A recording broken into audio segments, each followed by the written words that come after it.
اور ایسے ہی جو حرام مال ہے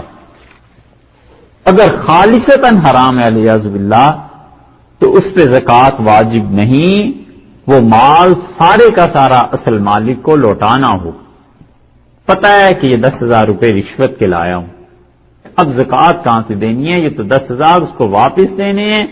اور اگر مالک کا معلوم نہیں ہے تو یہ پھر سارا مال 10,000 کا 10,000 ہی وہ مسکینوں پہ تقسیم کرے گا، وہ اپنے پاس نہیں رکھ سکتا، اور اس کی طرف سے کرے گا جس کا یہ مال ہے کہ اللہ اس کا ثواب اس کو دے. اور اگر وہ آ گیا بعد میں اور اسے پتہ چل گیا کہ حضرت نے توبہ کر لی ہے، اب وہ کہتا ہے جناب میرے 10,000 دیں،